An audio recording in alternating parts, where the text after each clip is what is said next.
people of Ghana, it's your Nigerian girl pleasure bringing you political news in our channel Ghanatube. Kyerematen addresses Ghanaians over claim of appointments by John Dramani Mahama. Mr. Kyerematen, the leader of the Movement for Change party, known as Butterfly Party, has actually sent a message to the public and general public about a letter circulating on social media that claims he has been appointed by John Dramani Mahama to lead the creation of a 24-hour economic initiative. Kyerematen has made it clear that such letter is fake. Wow.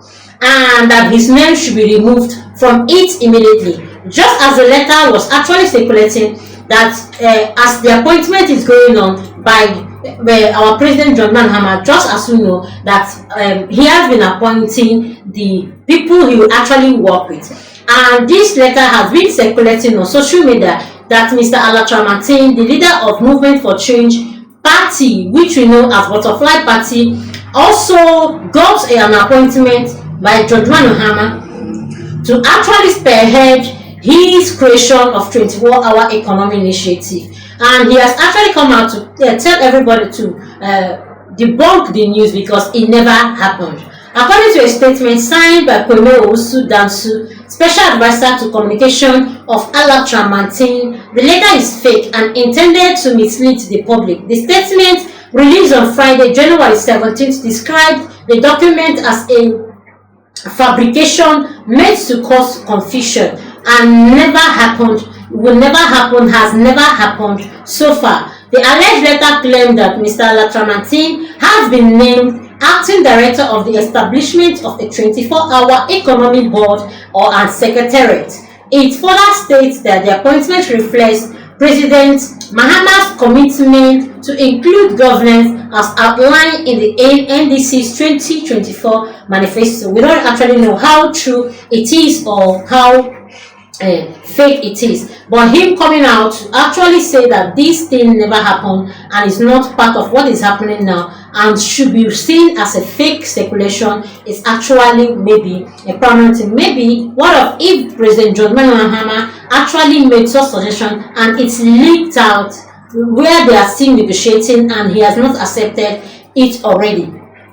A lot of people have actually reacted to it as Mr. Kyerematen's office, however, has dismissed the letter entirely, calling it false and urging Ghanaians to ignore it, not even think about it because it never happened. The statement also advised citizens to verify information from credible sources to avoid falling victims of fake news, which never happened. And the letter actually has been circulating. The office of Kyerematen has actually dismissed fake appointment letter from Mahama. Now, we don't know how to actually settle this, but all we know is that earlier, Mr. Kyerematen had met with President John Mahama after his re-election and presented his great transformational agenda document to him. However, his office emphasized that the meeting had no connection to the fake letter in circulation. It's actually a meeting between these two people that two of them actually know what they went in for and has nothing to do with being appointed as a chairman or as a person to actually foresee the 20-hour economy that is actually was actually one of the major policies that NDC brought out during their manifesto and their campaign tour. Citizens are encouraged to remain alert and avoid spreading unverified information. It is expected that John Mahama will announce his last state of minister on Monday 20th, 2025, which he actually did today. And as you all know, the name of this person, Kyerematen, is not even part of the names that actually came on board or any of the vices. We didn't hear any of the things they actually said will happen there.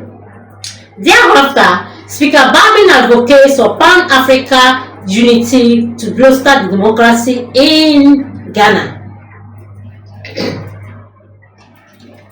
The Speaker of the Parliament of Ghana, Right Honorable Babin, Kingsford Babin, has called for greater Pan-Africa cooperation to strengthen democracy, political stability, and overall development across the continent. In a speech delivered to the National Assembly of Côte d'Ivoire During the first ordinary section of the year, Speaker Barbin emphasized the need for Africa countries to work together to address critical challenges such as terrorism, regional conflict, and the growing threat of climate change. And just as we know, Africa actually have a lot of things in common, and if we should put our heads together, we'll actually fix some of these critical challenges that has actually been affecting Africa as a whole, such as terrorism, regional conflicts, and the growing threat of the climate change, which our Speaker of the Parliament of Ghana has actually called for the greater Pan-African cooperation to strengthen this democracy and actually enhance the living in Africa. He urged fellow African landmarks to collaborate closely in their efforts to create a more suitable and prosperous continent. The Speaker significantly highlighted the importance of solidarity among African legislators in tackling pressing issues like the ongoing conflict in West Africa, which continue to undermine the region's stability. He also underscored the urgent need for collective action to mitigate the impact of climate change, which poses a significant threat to African future. That's to say, Africans actually have a long way to go. He has actually done his part by raising this alarm and making sure that the Africa as a whole and their lawmakers actually collaborate with all of us closely so that they will take effect on this and create a more stable and prosperous continent. The Speaker specifically highlighted the importance of this and actually made it so that the other African countries will understand what is actually befitting and what is actually supposed to be part of this, so that it will help us to pose a significant threat to these African futures, so that we'll actually know our do's and don'ts and what is actually expected of us, and grow and understand that we are actually doing the best. Speaker Barbin was joined at the session by 5 other speakers of national parliaments from across the continent, including representatives from Senegal, Benin, Togo, Nigeria, and the ECOWAS Parliament. This gathering was also attended by the host and President of National Assembly of Cote d'Ivoire, Adama Bituko.